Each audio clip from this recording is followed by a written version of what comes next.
Come with me again with drawing out genius in your child. Okay, let's do a quick review. Okay, by now I think you're pretty familiar. I think we are learning about 8 points to bring out the best in our children. Okay, so number 1, what are they? Raise a child based by developing his or her strength. So as parents, I think we should start focusing on the strength first. Alright? Number 2, we've got to raise the child based on the individuality of the child, not by comparisons to other children. So keep on recognizing the individuality of your child.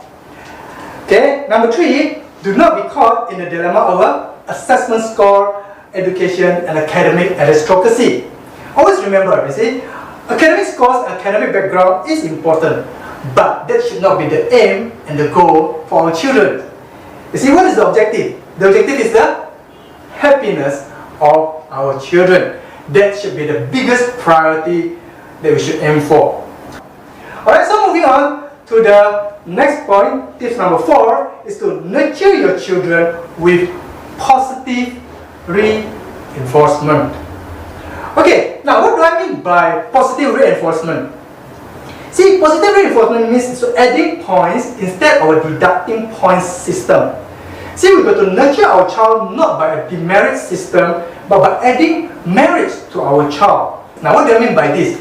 You know, when children are younger, we have to have this evaluate children by accumulation from 0. The point deduction method cultivates negative motivation. Let me give an example. Say if the employee is threatened by his or her boss, if you fail again, you get fired, you know, what will happen?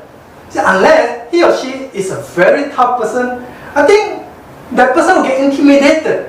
And what will happen with the work? See, you cause the employee to feel even more useless, and the chance of the person failing will even be higher. See, many times we see this in our education system. You know, if you get, let's say, under 50, what will happen? You've got to go for a detention class. You've got to go for a remedial class. This method will actually shatter the child's courage in terms of performing. The children will gradually form a very negative self-image about themselves. Why? Because I cannot get above 50. No active motivation to learn in the future anymore. Since someone says this, you cannot live a positive life with a negative mind. What do you think? So question is that, how do we add up points to our children? Okay, I think the best is to praise your child. See, praise your child when the parent feels that the child has put in the true effort. Okay, of course, you know, when the children get 30, 40 points, you know, in the score result, it's difficult to kind of like praise your child, isn't it? I think all of us, yeah. Okay, but I think we should not take note on the 30 to 40 points part, but we should take note on the difference and the improvement and the progress and the changes that your child has made, and praise them. For example, you know, let's say your toddlers, you know, you can tell them that, in the past, mommy noticed that you finished this puzzle within 10 minutes, but now it's only 5 minutes. It is 100% increment. It is 100% improvement. Your child's like, wow, mommy actually noticed all these small changes when I'm doing the task. See, we have to be very conscious about this in our mind when we talk about progress in our children. This is the reason why, you know, comparing with other children is never be a solution. You see, parents have to make an effort to notice what are the difference in the children's progress. Alright, now just for fun, okay? I want to ask you a question. What are the things that your child do to make you upset this week? Oh, a lot of things come to your mind, isn't it? Okay, second question. What are the improvements that your child has made for the past 1 or 2 weeks? Difficult? I think it is pretty human, you know, for us to just notice the bad things in our child and trying to correct them, you know, and totally forgot, you know, all the good things that my child have been doing, isn't it? So the basic thing is always this, to look out for something that my child has done better than previous, even though it's not such a great improvement yet. Alright? Now, number 2, I think you also have to be sincere with your words. You've got to be sincere with your praise. You see, if we are not sincere in praising our child, it will sound like a gong, you know, like making a loud sound, but yet it is so noisy in their ear. Okay, it doesn't mean anything to your child. Okay, now in order to praise your child, we have to follow our child in details. What are my child's progress? All right, why? Because when we overpraise, you know, sometimes your children will kind of feel it. I think my parents are not following me. You know, my parents are just praising for the sake of praising. You know, my parents are just praising me because the school asked my parents to praise me. You know, all right. So I think it's important to be sincere in your praise as well. And of course, there are times that if they get a bad result, if you do not know how to praise, I think the best solution is to keep silence for a while. Alright? Or maybe you can also start conversation by asking questions like, what are the things that you have done better from the previous week? Or maybe you can start conversations like, you know, your daddy is, you know, on a work trip. Okay, I want you to start thinking what, you know, when he come back, you can tell him stories on your progress. Alright? So this is also good for your children to do a self-reflective with themselves on their academic, on the things that they are doing. Okay, so how do you praise your child? You know, take for example, you know, when your child brings home a good result, you know, your child's team wins, your child drew a very beautiful picture. Okay, think of what? How are you going to praise your child?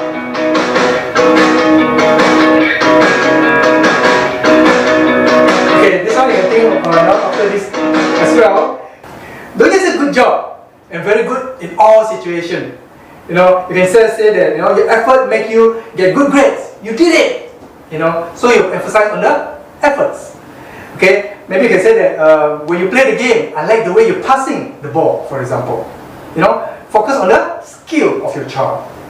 You see, what make you choose those beautiful colors in the painting? How do you come up with that kind of design? See, the focus no longer just on the painting and the result, but it's the focus on your child's creativity. So there are many ways or many aspects when it comes to praising your child. Alright? So that's number one, which is to praise your child. Now, number two is we have to believe and encourage our children. Okay, let me give an example. Okay, Michael Phelps. Okay, his nickname is called Flying Fish. He's an American retired competitive swimmer and the most successful and most decorated Olympian of all time with a total of 28 medals. He holds the all-time records of Olympic gold medals until today. But let's hear his mother's story. A teacher told me that he couldn't concentrate in the class, Debbie's mother said. She consulted a doctor and found that her 9-year-old Michael was diagnosed with ADHD. The reports hurt my heart, Debbie said.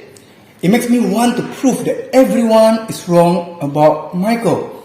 I know if I keep on believing and encouraging Michael, he can do anything. You see, parents, because of his mother, Michael became who he is today. You see, how to believe and encourage our child. Okay, number one, I think we have to see the child's unlimited potential. You see, and number two, always tell them that you can do it. You see, parents, the most important part is once you admit the capacity or the capability in your child and you really believe on that, such capability will really continue to bloom and blossom. I think this is an extremely important point that you need to do in your child. It will really continue to stand out at the end of the day. Okay, let me show you a video. Okay, let's take a look at this video.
You see, from the video you can see that if a group of children can do that for their friends, I am very sure that we as parents can do much better than that of our children, isn't it?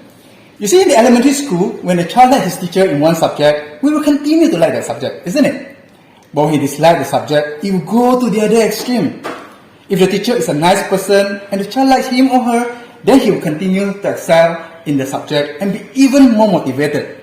You see, the criteria when the children are going to be evaluated in the society, they are going to be evaluated by 100. That means the product should be 100% complete, or else it will not become a product. You see? However, nurturing a child is very different.